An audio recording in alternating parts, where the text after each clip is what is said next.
come from David's crown. I'll take my soul, pour it out at your feet. I wait patiently for you. Oh, I will forever and always put you before me till the end of time. But until then, till my last breath rolls in, oh, Jamie Elizabeth, my bride, I stand here today in awe of all that you are and the woman of God you've become. Words don't even come close to describing my love for you, but I'm going to try anyways. I promise to forever pursue your heart. I vow to passionately serve you and protect you as we go through every season of life together, which means that I will be patient in the silence and passionate with my words. I promise to always make you laugh simply because your laugh is the greatest in all of existence. I will always support you and be your biggest fan. And finally, as your husband, I vow to lead you in a life full of adventure and ultimately pointing you back to Jesus. Corey, I am completely uninterested in life without you. I want to thank you for your unwavering faith in God and also in us. Thank you for repeatedly helping me see my worth and understand my identity in Christ. You have helped me find parts of myself that I never knew were there.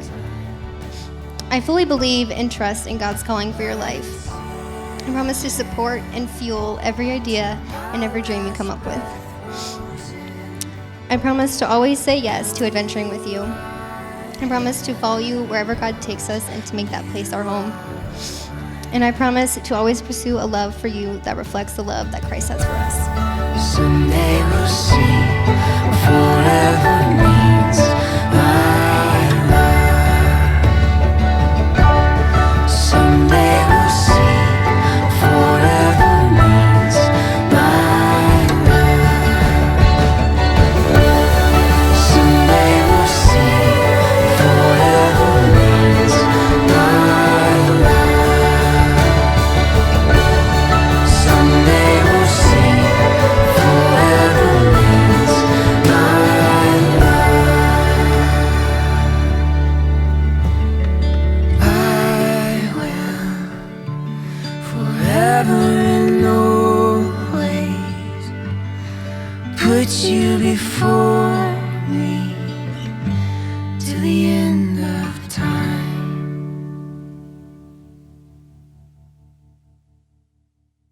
I'm Daisy, maid of honor.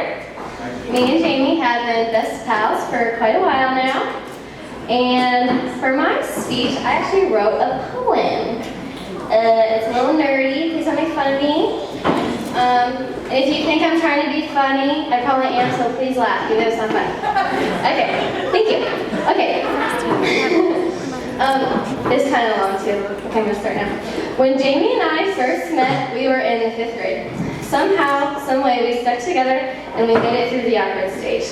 We went through middle school with bad hair and braces, but I bet you'd never know that today looking at these faces. That's a joke. Okay. All right. After much anticipation, middle school was over and high school came. We were excited for new friends, September nights, and football games.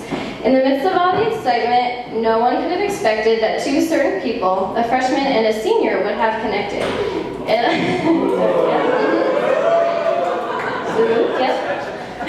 It all happened the summer before that freshman year, when young Jamie was enchanted by a red-headed boy with tiny ears.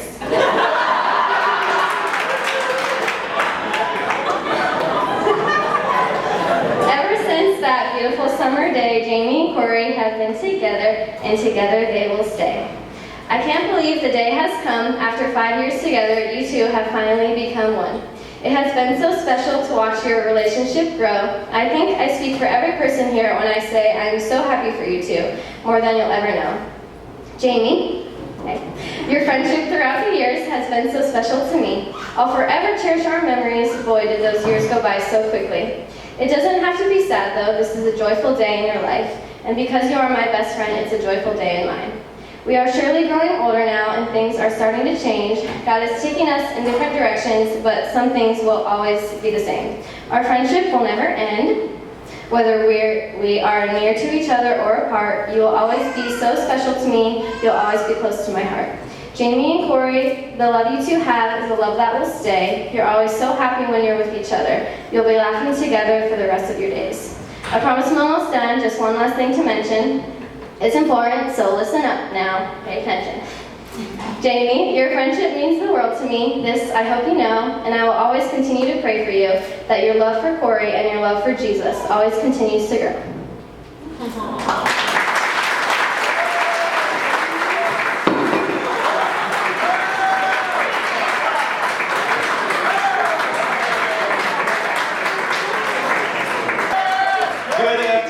Everybody. Hope everybody's enjoying themselves so far.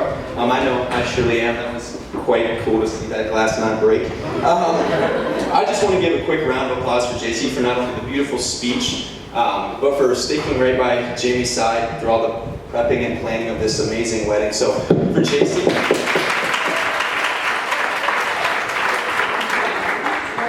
For those who don't know me, my name is Ian Mayball.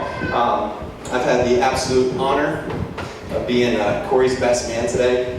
It's not every day that you get to see your best friend marry the love of his life. So this is a really happy moment for me, and I know it is for them too. I also want to thank all of you for being here today, making the effort to be here. I know we have people from all over the place, Indiana, Michigan, Virginia, I think Texas, and Palau. It's amazing how far people will travel for a free meal. I also want to thank Roy and Leanne and Kelly and Tammy, the parents of Corey and Jamie, for raising these two beautiful, amazing people that just happened to fall in love. I say we give another round of applause for them, because look at these two. Adorable. Most of you may know, Corey and I have been best buds for a long time. It's hard to believe that it's been 14 years since our fateful day on the playground in elementary school. Everybody was playing soccer, except for me. I had a broken foot, so I was on the monkey bars hanging out by myself, no pun intended. The rule was that if you kicked the ball over the fence in soccer, you had to sit. You couldn't play for the rest of recess. So naturally, Corey kicks the ball over the fence and he gets kicked off. And, he could have picked any other thing to play on, but he comes to the monkey bars, and that was the day that we met. And we've been inseparable ever since. I guess after 14 years of knowing somebody, you somewhat develop a pretty large bank of stories. I could probably stand here all day and tell you one after another, kind of like the time way back when we decided to lock Kelly out of the house one morning. Let me just say this was a terrible idea. Kelly, if you don't know him, is a really easygoing, nicest guy you'll ever meet. But that morning, I didn't know if we were going to be alive after we unlocked the door for him. That was a little bit scary. But Kelly, thank you for putting up with our shenanigans all these years. I know I pretty much lived at your house until last week, so. But I can tell you about the time that Corey and I, we first had our license, and we're like, let's go do something. It was Halloween. We didn't want to go trick-or-treating because that's for kids, right? So we took super soakers, drove all around Smithville spraying people, and including children, yes. To us, this was pure joy. Like, this was the best decision ever. To the Smithville police, not so much. They were not fond of this activity. Our poor parents got calls that night, and I still have the handcuffs. So, again, I could stand up here all day and tell you stories about our past together, all the crazy things we did, and the crazy things that we've done in recent times. But I want to focus this story, or this speech, on one main story in Corey's life. And I apologize for the length. It's hard to fit 14 years into a 3-minute speech. So this story is still being written today. I'm sure you all know who this one is about. She's sitting right here. The story of Corey and Jamie. This is one that I can happily say I was there from the beginning when they first met, and somehow I'm still here today. Jamie, you have a lot of grace to let me be here. I can remember sitting at the Uli house on their trampoline with actually quite a few of these people, and I just remember looking at Corey. He was locked in to Jamie. He was like, man, I've never seen this kid like try so hard with anything. Like, it's like, I didn't know he had that kind of game. I was like, what is going on? She's a freshman, Corey. We're seniors. The age gap, the maturity gap. I mean, she was so much more mature than we were. Probably still is. That's the sad thing. But as it goes, they hit it off right away, started dating, and obviously, started falling in love. But we'll get there. Didn't really bother me at all that Corey was in a relationship. It didn't really take away from our time as friends. And it just didn't really ever, it sounds terrible, but I honestly never thought that it was going to last. That sounds terrible, but how many high school relationships really last, especially with the age gap? So it didn't really bother me. But they continued dating all through high school. Like I said, we were seniors, so it wasn't long that Corey and I were gearing up to move away to college. And I was like, okay, now it's gonna be over. And I know it really sounds like I was hoping for them to break up, but I just had never seen Corey so committed to anything other than the time he ate an entire block of Velveeta cheese in one day. How you did that? It still baffles me, man. A whole block of Velveeta cheese. It's crazy. So we moved away to college. That first year was a really big learning curve for us. As friends and as students, we lived in the dorm rooms at Kent State. We had 110 degrees in our room the first week we were there. We actually used to take t-shirts and freeze them, or put them in water and freeze them. And then when we go to bed, we essentially snuggle with these things just to stay cool. Patent pending on that, by the way. Don't steal it. Even though Corey and I had to learn to coexist in the very small space that we had, I could tell that was much easier than what him and Jamie were going through. Being in completely separate places in life, not knowing what the other one was doing. I just remember,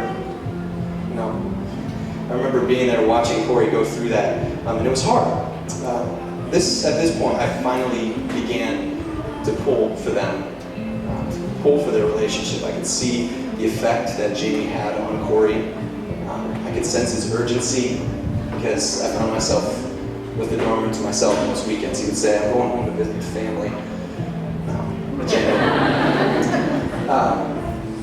Before I go any farther, I should say there's another person in this story, Corey and Jamie, obviously, and one other person that Corey, I can say, started seeing our first year in college. Jamie, I don't know about this, but I know what you're all thinking. What a jerk! How could he go behind Jamie's back? Poor little sweet Jamie. But this person wasn't a girl. Yeah, now you're all really confused. No, this person that Corey started a relationship with was Jesus. And at this point in their relationship, I think Christ was the only catalyst for them to stay together. And as they both reformed their life around Christ, God moved their relationship in a new direction. And I believe that's the reason we are here today. Because of God's divine plan for you guys. In turn, together, this changed Corey and I's friendship forever. Through his example and his leadership, and all the years of knowing him and seeing the way he changed me. And I'm so thankful to have you as a friend, Corey. I know that we still act like kids from time to time. We still think that it would be sweet to be a dolphin trainer or a marine biologist. We still think our music videos, if you haven't seen them, we have a lot. We still think that they could be on MTV's Top 10. And, there's no other person I'd rather watch the Food Channel with but most of all, many of our dreams and past goals have fallen through. Our friendship has remained. And for that, I'm so thankful for you. Jamie, also incredibly thankful for you. I've had the pleasure of watching you grow into a beautiful, godly woman. And you've saved this boy from being a hopeless romantic his whole life. If you don't know, Corey probably knows more chick flicks than every single girl in this room. He's a Romeo. But now, Jamie, you fill the hole in his heart with love and joy. No one else in this room could, not even his best friend. So thank you. Thank you for making him the happiest I've ever seen him in 14 years. See, folks, marriage, and this is cliche, marriage is not about finding the one person you can live with, because I've lived with Corey.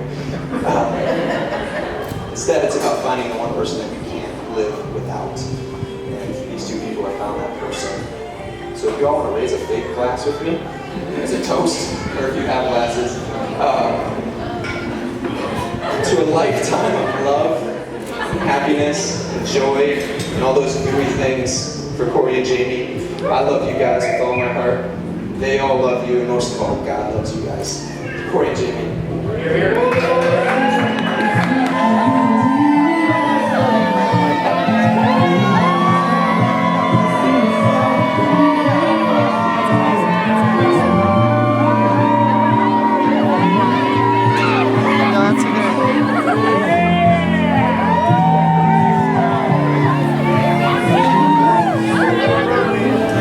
Everybody